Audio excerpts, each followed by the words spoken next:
Yo guys, Theo here on Common Sense.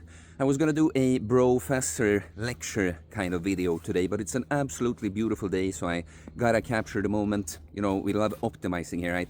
Recording a video for you guys while getting some nice sun on my face, and it's a beautiful view for you as well. So for a beautiful day, I thought of a beautiful topic that I've actually been asked about quite a few times recently, about my spirituality and more precisely my spiritual practice. Like, what does that entail? What do you do? How do you practice spirituality? So I'm gonna go into that.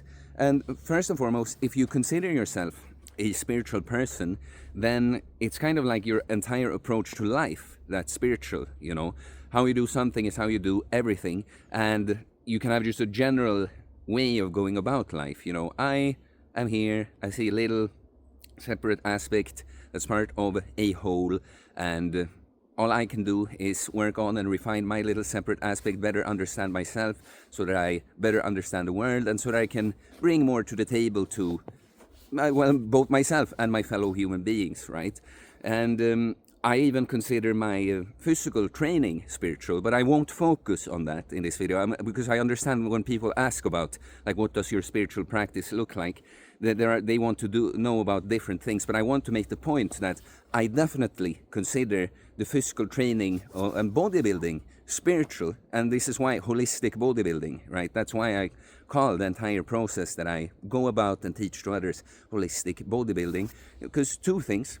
First and foremost, bodybuilding, it really teaches you about manifesting. You know, all these words that hippie, new age, spiritualist also use, you know, they, just because they're kind of tainted by some, you know, just shitty actors, you know, doesn't mean that the concepts don't exist. But manifesting, it's not something like sitting and saying little nice words like, oh, I am rich now, oh, I see money coming to me. Like, affirmations might do something to kind of program your mindset, but it's not that because you say the right words over and over that, you know, you're just gonna find $1 million on the floor, if we're talking about money, for instance. But manifesting, it really, it's like putting yourself on the same frequency as what you want, you know, aligning yourself with the outcome in life you want to see.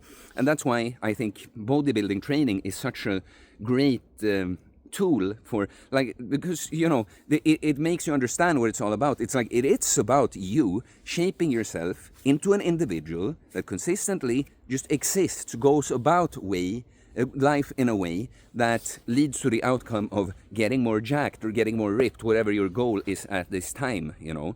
So that's why I consider bodybuilding, when you approach it in this way, a very spiritual thing. It makes you realize that you are responsible for the outcomes you get in life. And then the side note I want to say to this is that why I think this physical training is such a great place to start is because it's something that's completely within your control. You know, when it comes to money, relationships, business, these kinds of things, of course, the central point when it comes to you is always you know.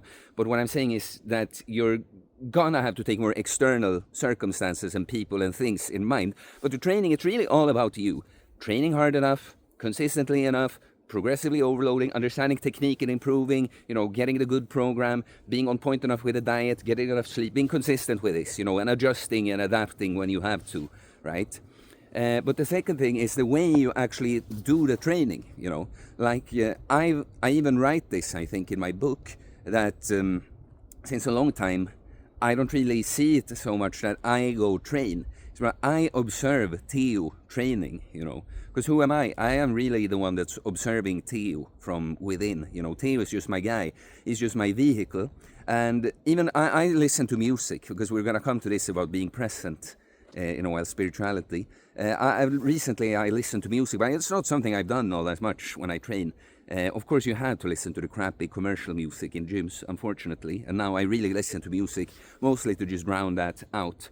But even when listening to music, when I do a set, I am observing myself. I want to execute it in a very certain way. You know, my form, I'm very particular about how I want to perform the exercise. If I somehow slip on a rep, you know, I take a little break, reset, try to do it the next one and nail it, you know. But you see so many people that are not present at all in their training, or on their phone, like, then they take, you know, there was natural hypertrophy you said when we had a podcast. I don't, but they take exercise breaks in their sets of phone, pretty much, you know. And you see, there's no fucking thought going into set. They're just kind of going through the motions, you know. So I think that's another thing, being really present with yourself, you know, through the set. But so let's move on to other things that I actually do and consider like spiritual. So what is really spirituality? Well, let's not go into that. What I want to say is like the most spiritual thing that you can do, it's more about your intention. It's how you do something, you know. And I think the most spiritual thing you can do, or just the most spiritual thing there is presence, you know, being present with your experience. Likewise, the least spiritual, the least enlightened thing would be to escape and distract yourself, you know. Think of a girl like with an energy drink in one hand and cigarette in the other hand, earphones on the phone like this. It's like the least spiritual, the least enlightened state you can be in. And I also say that with a thing like being spiritual and present and enlightenment. I don't think it's either or. I think it's a state, you know. But so my point with this is that anything really can be a spiritual practice if you approach it that way. It's becoming more and more important since in this world we're very distracted and stimulated at all times, you know. It's so easy to not have to focus on yourself really, but just turn your focus to whatever screen, whatever drug, you know, even if it's common drugs like caffeine, nicotine, junk food, you know, but worse things also, of course. But it's so easy, right? So, you know, because one thing I am sure many can relate to, like whatever you do, you have some fucking podcast on, you have some fucking YouTube clip on, you have some music or whatever. It's rare these days that you just do something, you know. So, for me, just going about things in my day and being present with my experience throughout it, you know. An example I've taken at other times, it's just cleaning the dishes, just tidying up around the apartment, because it's something I want to improve on. I'm kind of messy. I'm trying to become a more orderly person, but it's you know, it's tempting, right, to always have something entertaining going on, you know. But I take these moments to be present with myself and kind of meditate through this, because it's not like it takes so much like focus, you know, but you can do things like this and take the opportunity to sort of meditate, you know, through doing something that it takes effort from you, just as in you have to do something, but you don't have to really think and process it all that much, right? And so I do other things like I will go on walks out in nature, just get less stimulated by just all fucking noise from the city, you know. But also not just at times not even bring any earphones. Like I go out to be present with myself and my experience. And I will meditate at times. I've done it in different ways because, you know, the way I see it, you can, you know, all meditation isn't just sitting like this, you know, but that serves a purpose as well. So there are two kinds of meditation that I kind of do. One is sort of silent prayer that I picked up from Jesse Lee Peterson back in the day, when it's kind of a practice in just observing your inner world and trying as little as possible to like control what you're thinking about or focusing about. And anytime you catch yourself doing something like that, you go back to just observing, you know. And sometimes you'll be observing yourself, trying to observe yourself, and so on, right? But that's a little practice to just kind of get to know your inner world and your patterns and how your mind operates, you know. But then there's another practice that I do when I want to kind of meditate, reflect on something specific, you know. I want to check in with myself. And that can either be like right in the moment when I'm like feeling some kind of, often some more like stressful or negative feeling, like check in with myself, like, what's up, Theo? Like, I got you, buddy. Well, what's going on here? And to just get to the bottom of why is this happening right now? Or what is going on right now, you know? And that's also a great way to calm yourself down. You know, when the little inner child is upset for whatever reason, just being in the safe presence of the inner parent, that helps. But sometimes also I will actually just pick something when it's not like I'm going through something distressing right now, but just pick something that I want to reflect on and just start asking myself questions about it and just see what comes up, you know. This is something I've actually started doing specifically on Fridays, because I often have, like, I finish with work and stuff earlier in the day, so I like to take a longer break of just checking in with myself and picking something to think about like that. But to go on about this with being present, like I said, I often listen to music these days because I will go to gyms where there's going to be crap music anyway. But when I can train in my little basement gym, which I will do every once in a while, then I will often choose to do it in complete silence, and this is the last thing I'll kind of come to, is that Sundays, the Lord rested on the seventh day in Christianity, right? And I just think there's something good to that, to have the dedicated rest day. But rest, of course, it doesn't have to mean that you don't do anything, like you don't exercise at all, you don't move at all, or whatever, But the way I think of it is that I want to do some kind of fasting on Sundays, as in I just want to do less of things in general. So since a long time, it's been the day when I train the least. Sometimes just neck, like 3 sets front, 3 sets back. It's something, it's not very centrally fatiguing. It's out of the way quite quickly. And I'll choose to do that in silence, just less stimulation, Since nicotine and caffeine, snooze, black coffee is something I enjoy, and I've cut down my consumption a lot on this year, doing it well, very happy about it. But on Sunday specifically, I want to do less of that as well. I want to be less on social media. You see where I'm going? A Sunday, to me, my spiritual Sunday, is a day of doing many of the things that I can do at other times, spiritual things, being present with my experience and that, but just doing less of everything. Take in less, like put out less effort, take in less, whatever, staring at a screen or consuming stimulants, like whatever that may be, Yeah, I just had to stop and think if there were any more things. There are actually 2 things, Journaling, I think, is a great spiritual practice. For me, actually, because now this kind of video is one where I just kind of explore the questions. I almost don't know exactly what I'm going to say before I start the video.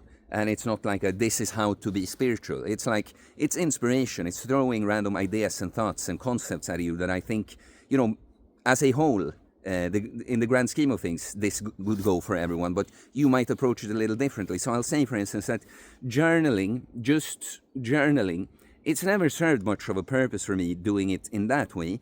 I kind of need to have a person that listens to me, So I see it as sort of a spiritual practice, that I have certain people that I will talk to about just my process, or even write it in a chat, but write longer kind of things. There's just something to me that this the extrovert in me. I feel like I need to.